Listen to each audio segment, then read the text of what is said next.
Here's Precal. It's our little mini lecture for 9.2.1. I'm going to actually read this part right here. It says, today you will investigate using matrices to complete linear transformations.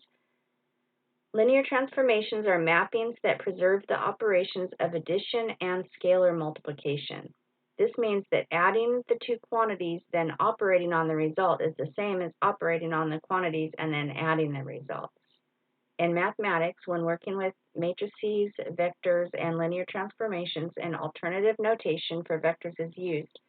A vector U can be written in matrix notation as a row matrix or as a column matrix. Okay, so there's a column matrix and a row matrix. Okay, so this is kind of brand new to you guys, so I think they do a good job spelling it out. So it says, by definition, a function is said to be a linear transformation if the following conditions are satisfied. F of AX has to be the same as if you just take A and multiply it by F of X. So in other words, when you plug AX in for every X, that should give you the same outcome as if you just take F of X and just multiply it like by a scalar of A. And this says F of X plus Y needs to be the same as F of X plus F of Y. And I'll go through all these little examples. Basically, you can just do it by plugging stuff in and comparing them. So it says, which of the following are linear transformations? So F of X, well, I wrote it down here. F of X equals X plus 5. So I have to check if it satisfies condition 1, which is scalar multiplication, and condition 2 over addition here. So there's these two conditions. So I usually check this one because it's the easiest one, and that's the first condition. So I find out what F of X looks like if I just plug in AX for X, and it looks like this. And then I compare that to what it would look like if I took F of X and just multiplied it by A. So I did that here. I just multiplied it by A. But when I multiply it by A, I have to, this is F of X right here, I have to distribute. So this and this don't look exactly the same. So it does not satisfy this condition. So, and I don't have to check for this condition now because it already failed. It's done. So that one, no. This one, let's see if this one satisfies this condition here. So I'm going to plug in A times X everywhere where I see an X. So this X is here, so I'm going to plug in A times X. And that's what it looks like with A times X plugged in. Now I'm going to multiply this part right here. This is F of X. I'm going to multiply that by A because that's what the condition says I'm supposed to do. And compare them. Well, they look the same, so I'm going to say yes, it passed the test for being a linear transformation, but it has to pass both. These both have to be true. So now I have to go and satisfy condition 2, or see if it works. We'll call this condition 2. So this says that F of X plus Y has to be the same as if I just had F of X plus F of Y. So F of X plus Y means I take F of X, and everywhere where I see an X, I plug in X plus Y. This probably sounds ridiculous to you guys, huh? I just plugged in X plus Y where the X goes. But then I decided I'll distribute. So that gives me negative 7X minus 7Y. And then I'm going to compare that with if I just had F of X and F of Y, which would mean F of X with the X plugged in, which is just negative 7X. F of X with a Y plugged in, well, that's negative 7Y. Well, does this look the same as this? Are they the same? Yeah, they're the same. So this one is a linear transformation. This one was not. This one was. This is a linear transformation. This one here, I'm going to keep checking, is f of a times x equal to a times f of x. Well, on this one, I'm plugging a times x in for x squared.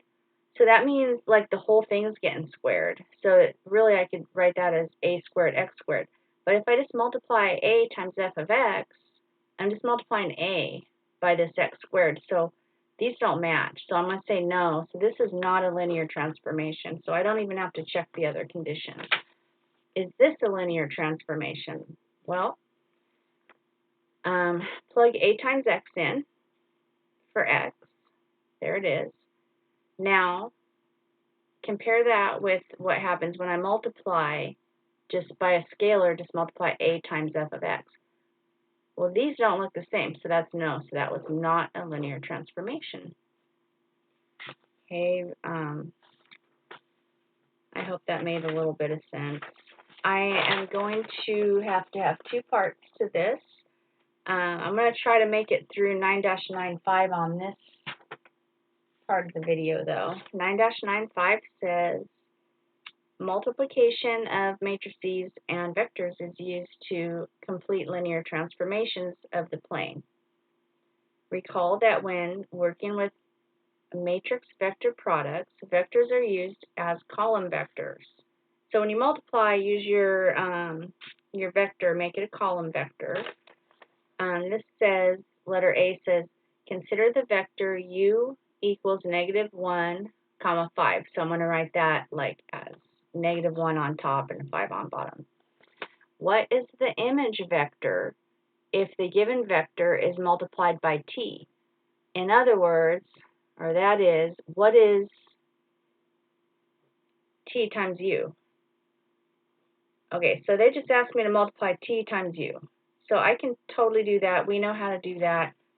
Even you know how to do that. I'm going to write t down, and I'm going to write u down, and I'm going to multiply them, and you guys remember how to do this. It's a 2 by 2 and a 2 by 1. These match, which means I can multiply them. These tell me that the answer matrix, the product matrix is going to be a 2 by 1. And I hope that you remember you take, this is row 1, column 1. So I'm going to go I'm going to go 3 times -1, which is -3, plus 0 times 5. So that just gives me -3 right here. And then this is 0 plus -10. Okay, so that's pretty simple. And then it asks us something else. It says, describe the transformation. Well, at first I was like, what are they talking about? Why? What? I don't know. Transformation is when something moves from one place to another. So I drew the vector, the first vector, and then I drew, like, that's -1, 5, and then this is -3, 10. So I wanted to see what happened to it. And it looks like it got, well, I mean, if you just look at the numbers, I don't know, it had like a stretch, a horizontal stretch, I guess you could say, of 3. And then it looks like it got flipped over the x-axis, and it got stretched, well, it got doubled over here.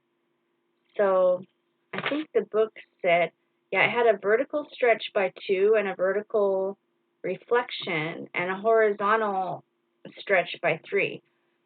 So this thing kind of controlled the horizontal, like what happened with X, and this one controlled what happened with Y. And so keep that in mind. I think I'm probably running out of time on this video, so I think I'm going to do letter B in the next video.